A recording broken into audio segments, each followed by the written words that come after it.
La cosmobiología es considerada como una de las ciencias sagradas desde épocas muy antiguas. El aporte de las más grandes culturas, civilizaciones y el de grandes sabios con conocimientos clave para el estudio de esta ciencia síntesis, como Aristóteles, Pitágoras, Kepler, Santo Tomás de Aquino, Cardenal Richelieu, Alberto Magno, Morin de Villafranche, entre otros, sigue siendo en nuestros días muy importante para el continuo desarrollo de esta. En épocas pasadas, esta ciencia se consideraba como prohibida por la Iglesia antigua romana, reyes y emperadores. Muchos de los libros e investigaciones fueron quemados a la par que muchos de los llamados astrólogos tuvieron que vivir ocultos por ser perseguidos. No obstante, en nuestros tiempos, esta ciencia es casi universalmente aceptada. Una ciencia recientemente redescubierta que cada vez más sale a la luz para el conocimiento de los hombres. La cosmobiología viene a ser una ciencia síntesis, a la que el Dr. Serge Raynaud de la Ferrière, en su calidad del presidente de la Federación Internacional de las Sociedades Científicas en 1947, calificó como una ciencia de ciencias de futuro, y que se caracterizaba por utilizar el conocimiento de las leyes objetivas para transformar activamente y hacer al mundo mediante su metodología interdisciplinaria. La cosmobiología, al ser una ciencia síntesis, presenta la siguiente estructura como se indica en la teoría científica de la cosmobiología del Dr. David Ferriz Olivares. La base del templo, las ciencias matemáticas. Sus columnas, una, las ciencias en este caso de aporte, como en la astronomía y la astrofísica. Otra, las ciencias en este caso aplicadas y demostrativas, como en las biomédicas y las humanas, como en la medicina, la biología, la psicología, la sociología, la historia, la geocronología y otras áreas científicas derivadas incluidas en ella.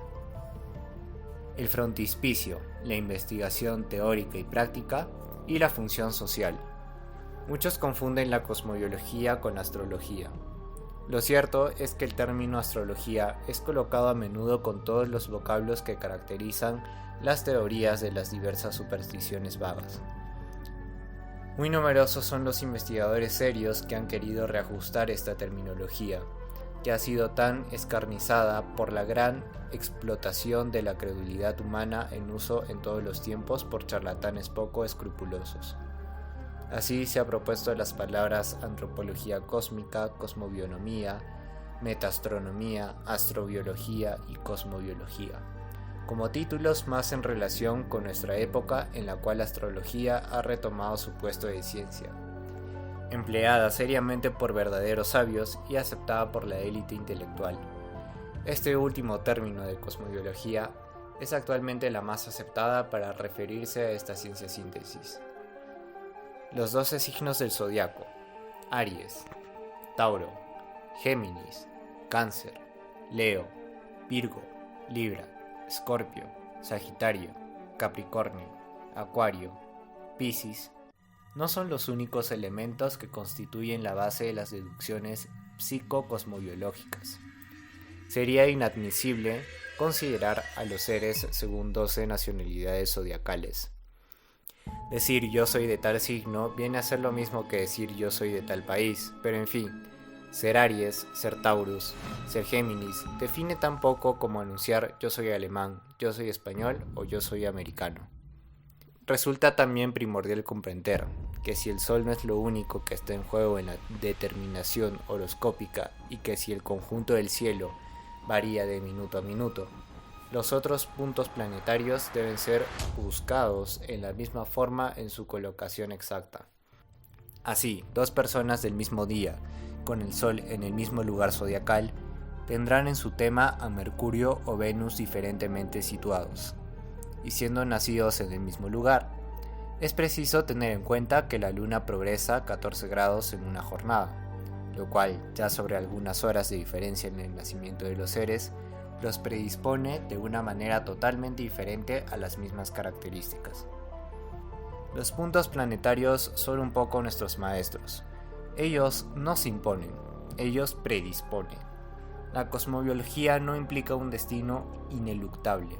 sino que ella presenta los diferentes aspectos que es preciso aceptar o rehusar y utilizarla en lo mejor de nuestros juicios con el fin de una evolución con vista al perfeccionamiento del individuo. Recientemente hemos dejado la era de Piscis, que comenzó en el año 1 y terminó el 21 de marzo de 1948, para dar comienzo a una nueva edad, la era del Aquarius, una edad de oro. Esto se debe al fenómeno astronómico de la precesión de los equinoccios. Hay innumerables diferencias entre estas dos eras, de las cuales presentaremos solo unas cuantas. Mientras en la era de Piscis se caracterizaba por ser la era del creer, la era de Aquarius es la era del saber. En cuanto a la navegación, en Piscis predominó la navegación marítima, y en Aquarius la navegación aérea y espacial.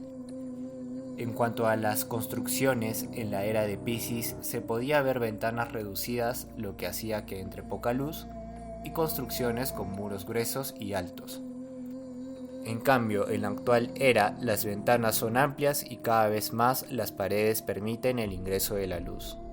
Si te interesa saber más sobre la cosmobiología, te invitamos a que visites el Facebook que corresponde a la sede más cercana a la que te encuentres de la Universidad Internacional UNIT, Facultad de Cosmobiología, Liceos de Síntesis de Argentina, Chile, Colombia, Ecuador, México, Perú o Venezuela.